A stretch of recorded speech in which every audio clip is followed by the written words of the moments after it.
Hey guys, Tarke here, and I thought I'd run a Cirrus and then talk about the Poisonous Concoction Trickster, since I'm pretty happy with where the build is at, and I'm probably going to move on to my next character in the next day or so. So this is something that I've actually really enjoyed. I found Poisonous Concoction a lot more enjoyable than I thought it would be, but it definitely has a few slight gripes to the playstyle, which will either be a love or hate scenario. The main thing really is it's very similar to a trap playstyle with the way that you aim and throw your abilities. So if you enjoy playing traps, you will enjoy that. If you don't enjoy playing traps, you won't enjoy that aspect of the build. It can also be a little bit button intensive, and there's currently more things I kind of wish I could fit into my bars. So if you don't like pressing lots of different buttons, you won't have fun there. I currently use a focus setup, obviously my main Poisonous Concoction setup, a Plague Bearer, a Vile skill. I have this that I can drop for 20% more attack speed. Doesn't really matter that much. And then Withering Step that I use to apply my Wither. I will say the Withering Step is very nice for the Wither applications, very nice while mapping with Plague Bearer, but my main kind of frustration with this build is actually to do with not having access to a solid blink ability. So Withering Step shares cooldown with stuff like Flame Dash and Frostblink. You're probably not going to have the 155 intelligence that you'll want for a max level Frostblink, so that is a slight whoopsie. And then you have the issue that they share a cooldown. So you're only going to be able to run like maybe a level, I think 13 is the most that I can run currently on this character. So you can't run a max level blink, and then if you do run it, it awkwardly shares cooldowns with the Withering Step. And on some boss fights, that can be a real issue. For me, it was very noticeable when I was trying to farm Searing Exarch. That felt like really not good. Are we under him? I've never liked this phase of the boss. I think that's good, yeah. So it can occasionally be sort of clunky. Other than that, though, don't really have any complaints about the character, and it is definitely probably my go-to recommendation for anyone new to SSF or anyone who's just looking for a league start thing, just because the overall requirements are very low. Now, you've got quite a few options in how you play this build. You could do this build as a Occultist, a Trickster, and a Pathfinder. I opted for Trickster because I wanted to try out the new Trickster, and it's been a real success. I'm also doing some frenzy stacking stuff, thanks to the Snakebite Assassin gloves. If you didn't have those, and you didn't think you would get access to those, then maybe the Occultist and the Pathfinder would be slightly more of a prio pick. Generally, from what I've heard from talking to other people, considering I've only played Trickster, so take everything I say here with a grain of salt, the Trickster has the probably smoothest defenses while mapping, thanks to its incredibly boosted recovery. I also think it has the smoothest leveling of any of these setups. The Occultist has the fastest map clear by far, thanks to the Profane Bloom explosions. Also has the easiest time applying Withers, and then is a nice way of getting around that blink issue I was talking about, because you can use your Ascendancy to auto-apply the Wither, and then not need to bother with the Withering Step at all. So that's pretty nice quality of life there. The Pathfinder is pretty well-rounded, probably the best from a bossing perspective. And I would say the main advantage of the Pathfinder compared to the Trickster and the Occultist is you don't need to run 2 life flasks. You can get away with running only 1 life flask, which is pretty nice, and especially when it gets to like super endgame flask setups, it makes quite a big difference running 3 versus 4 utility flasks. All 3 setups, though, seem very light in terms of gearing. I will say another advantage of the Trickster, other than the insane recovery, which makes your map clear feel very, very tanky, is I think it also has the easiest time with damage-based scaling, thanks to Polymath. I took my Trickster gear, plugged it into a Pathfinder, and it looked like I had a lot more damage on the Trickster, thanks to Polymath scaling just being really, really juicy. This would be a case where it would be nice to be able to blink around, right? I can't blink. Fortunately, I've got loads of... I was going to say, fortunately, I've got loads of spell suppression and spell block, so I can just face tank all those abilities. And I got a little bit carried away there. I thought I could show off my mitigation layers. So I think for this, actually, I will sub in a Flame Dash, and I'll kind of show you what I mean with the whole Withering Step Frost Blink thing being a little bit kind of irritating. Which, yeah, so you see, that's Withering Steps, used up one of my charges of my Flame Dash. And then if I was to Flame Dash, then that goes down to 1. Withering Step back down to 1. And you get into this kind of awkward, like, uh-oh, what do we do there scenario. I'm actually going to hang out a bit and generate endurance charges. So I have gain endurance charge every 15 seconds. And I have a bunch of increased duration on my charges through Swift Killer and down here. So I have all my charges last for 40 seconds. I will have to ramp up my frenzies when we get to the boss, which will be a bit of a DPS loss, but oh well. But for a mapping point of view, it means you have 100% uptime of all of your charges, 100% uptime of your endurance charges while bossing, all very, very comfortably. Where is this little lad? Which one is he? There he is.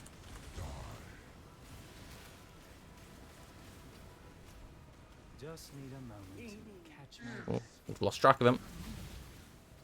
There he is.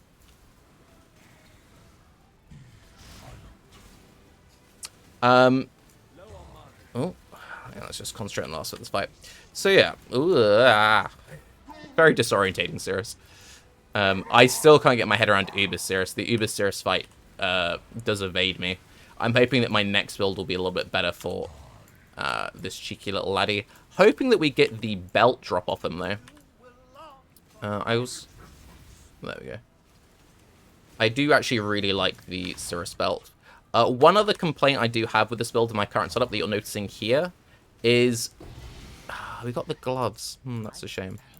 Occasionally, with Eldritch Battery, you run into issues with not having enough energy shield recovery if you scale your attack speed too high. So, generally speaking, I'm kind of okay, but you'll notice, ooh, you're sort of ooming out. I've scaled my attack speed too high, and now this is a problem. Now, attack speed is one of the main, like, scalers for this build, so it does feel very bad to reach this breaking point now where I've got so much attack speed that my Devouring Daedum isn't super consistent, and I'm not entirely sure what the solution is here. I could try and get some generic energy shield leech somewhere. That would be a quite easy solution, probably the easiest solution. I could get some minus mana cost gear, which would be a way of working around it. It would also make running Divine Blessing setups more comfortable. But it feels kind of weird to be using minus mana cost gear when you've got Eldritch Battery, because the whole point is, like, you did that so you don't have any mana problems. You could also just, like, remove a tiny bit of attack speed gear. That could be another way of getting around it. I could also just, like, scale my attack speed down a little bit. I don't need to have such high attack speed, so maybe that's the problem there. But yeah, that is one sort of finicky bit of the character that I've been trying to work out. So let's talk about my tree and my gearing and all of that stuff. But yeah, other than the Flame Dash setup, I've been very comfortable with this character. It's had more than enough damage for me to do very comfortable tier 16 setups. My Atlas is all around doing like really big Giga-juiced essences, Giga-juiced Rogue Exiles with Tormented Spirits and everything, and those are very, very tanky. And you'll see it has got the damage to do the bosses relatively comfortable. This is just like a 21 gem. We've got no +1 amulet gear here. We've got missing some damage scaling on quite a few slots. No Helm Enchants. We're not dual curse. We don't even use the spare in the setup. So there's actually a lot of available damage left there, which in a trade league you could really, really push this character. Or if you just played this character for longer in an SSF environment. So in that sense, I would say this build has been a real success. If it wasn't for the blink thing, the blink thing is really the main thing which is making me want to re-roll off this character and play something new. Because while I do enjoy mapping on this build a lot, I do at the same time want to have something which I can very comfortably do all the endgame bosses on. And when you have situations like what I was talking about there with like, oh, the Cirrus thing is a little bit awkward, Searing Exarch is a little bit awkward, you can do the Flame Dash thing. But just having to be extra mindful of my Withering Step usage is just, it's a little bit yucky. I could maybe try moving some gems around, dropping Withering Step completely, go for a Wither Totem. Wither Totem versus Ancestral Protector Totem. If you're dropping a totem for damage, dropping a totem for damage. Who knows? But yeah, that's really the one thing about the build that I'm kind of like unsure about. Let's go over my gems though. We're using Poison Concoction, links to Greater Volley and GMP. This means we can overlap. There are some AoE breakpoints. I don't actually have any AoE scaling anywhere on my character, and I found that I do enough damage for all the base content. But I do believe you want a sweet spot of like 20-30% increased AoE. linked to Unbound Ailments, Void Manipulation, and Vicious Projectiles. If you don't have the Devouring Diadem, use Life Tap. I then have an Enduring Cry linked to Urgent Orders and Haste. That's mostly because I try and save my life flasks for bosses for, like, damage. You can see that as I spam attack, you do steal some charges from them. They do auto-refill. But if you start, like, hammering all your flasks, well, now you're missing out loads of damage while those recharge. So having the Enduring Cry is just a nice bit of burst healing. It heals more than these Divine Life Flasks do in a much smaller like duration. So I really like the Enduring Cry setup there. It is 2 links. Feels very quick though. Feels very snappy. It's also a way to jumpstart your endurance charges if you don't want to wait the 45 seconds it takes to generate them through the chest piece. And it's also a way to generate them if you don't have the chest piece implicit. So yeah. In my boots, we've got Withering Step linked to increased duration, increased AoE, and Plague Bearer. The AoE is mostly for the Plague Bearer clear. The increased AoE also makes the Withering Step just smoother for applying it. The increased duration makes the Wither from the Withering Step last longer. I do also believe in a Trade League environment or in a SSF environment if you enjoy doing heist. I want to say Divergent Poisonous Concoction. The quality gives you Wither applications. That could be another option there. We have Ancestral Protector, which I'm just trying out for the more attack speed. With Poacher's Mark, Mark on hit, and low-level precision, because I had just enough mana to just eke out a little bit of accuracy. And currently, I do need a little bit more accuracy. I probably need another 400-500 flat accuracy to cap out my accuracy. The Mark on hit, Poacher's Mark, is something that I tried out just on a bit of a whim. When I was making this build, I'm like, okay, I want to stack a bunch of Frenzy Charges. I want to make sure that I always have Frenzy Charges while bossing. Well, how am I going to do this? And I was looking originally just at this mastery, which gives 10% chance to gain a frenzy when you hit your marked enemy. The new Alchemist Mark is very undertuned in my opinion. If they ever tuned that ability up in terms of damage, I would maybe run that instead of Poacher's Mark. It is also another source of flask charge generation, which would maybe let you drop double life flask down to 1 life flask, so that could be a play. But Poacher's Mark is a very nice middle ground ability in terms of offense and defense. So it adds flat physical damage to hits. We do multiple hits. So if we hit like 8 times with all of our projectiles, each one of those projectiles gets that bonus damage, which stacks up. And it is another great source of life sustain because it gives us a big chunk of life gain on hit. And in a pre-Eldritch Battery setup, it's also a really nice way to sustain your mana cost on single target. Yeah, highly recommend it. Ideally, I would be a dual curse build with a Poacher's Mark on hit and a Despair on hit ring, or Despair on hit Corrupted Gloves. You're unarmed, so I'd recommend getting a wand. Equip a bunch of intelligence gear so you have enough to equip it. Unequip the intelligence gear, it disables the slot, and it means you can just level up some more gems, so that's good there. And then my helmet, I have Grace, Malevolence, Herald of Agony, and Tempest Shield. We are freeze immune through 1 step ahead, so Tempest Shield, and this covers the main 2 important ailments, freeze and shock.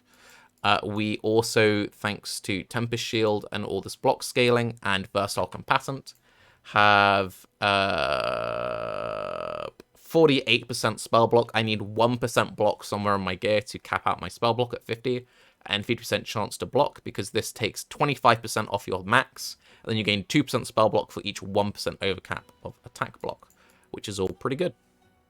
The passive skill tree is very self-explanatory. Another thing which makes this very SSF/League Start friendly is it doesn't need any costadules to do all the base content in the game. Thanks to Polymath, you gain damage and sustain on kill for every mastery. My next level up would actually be very big, because I'd be getting 20% increased effect of Wither, which is a damage multiplier, and 3% more damage and 1% more life gain on kill. I could respec these starting nodes to here to get the points to do that. I've just not bothered, because I'm like, I'll either level this character to 94 or I'll just reroll, so oh well. But yeah, it also gets loads of easy access to spell suppression here, spell suppression here, spell suppression here. If you use shield charge and you weren't so dependent on running around, I just don't like using shield charge, so I like to run around. You wouldn't be as dependent on movement speed nodes such as Fangs of the Viper and Quickstep, but I think Fangs is very kind of point efficient, considering it does give you a very big chunk of increased damage. And Quick Step is very efficient because it's giving you a bunch of spell suppress. But if you had more spell suppress on your gear, then those are points you could save. There's a fly flying around my head, which has been irritating me throughout this entire video, by the way. We'll blame that fly for that one. Cirrus death. But yeah, very self-explanatory, very easy to get off the ground. Would highly recommend if you're looking for either a future League starter or just a build to comfortably do all the base content. Again, if you're looking for an Uber character, I would give this a miss, although this is a build you can use for that sort of stuff. I think this really just kind of goes to show how strong Poisonous Concoction is as a base skill, and how good Trickster is as a base Ascendancy to play pretty much anything. It really is jack of all trades, and I think that GGG really succeeded with the Trickster rework. I guess I could also quickly talk about my Ascendancy points, because they're slightly controversial. A lot of people go for the Escape Artist, either Spellbreaker or Soul Drinker route. So we're currently using just this random 6-link. It's just the first kind of usable 6-link I got in SSF. So with the Eldritch Battery thing as well, it didn't really make sense to be using a Sadist Garb or something to sack a bunch of Energy Shield. And because of that, it means that we get to do the one step ahead Tempest Shield freeze immunity thing. Heartstopper I've actually really rated. I cannot rave about Heartstopper enough. You need to think of it just as like an automated guard skill that just mitigates a bunch of passive incoming damage. Most content in this game does a mix of hit and damage over time. Maps are filled with degen ground effects. You've got Caustic Clouds, Burning Grounds, Cold Snaps everywhere you go. Every boss is a mix of hits and dots. Heartstopper, genuinely, you allocate this and you will notice for the next like 20 maps you're on, I seem to be taking way less damage. Just passively, it's great. It doesn't require any input on your mind. It's not something that you plan around. You don't like watch your buff bar and go, oh, I have this buff, now I can stand in this ability. No, you just allocate it and you just take less incoming damage. It feels very, very strong. Polymath we've discussed already. Very powerful node. 100% recommend. Swift Killer is what's enabling us to do all of this cool charge stuff. And then one step ahead, also from your action speed is set to a base value. Very strong for SSF because it's hard to get action speed increased gear in SSF, like Tailwind Boots, etc. And it also means that you can ignore a lot of really annoying map mods. You can ignore temp chains, doesn't really affect you. Lots of random slows, chills, this and the other. You don't notice them at all. This has been an absolute breeze of a mapping character. And if this game was just run tier 16 maps and nothing else, then I would happily play this build for the entire league. But because I am looking for something which can do those endgame bosses more comfortably, I will be looking into rolling a new character. If you've played any Poisonous Concoction and you have any advice for me or anyone else watching this video, then please leave that down below, and I'll see you on the next one as I pick my next build. I'm Tarke, have a good day. Bye-bye.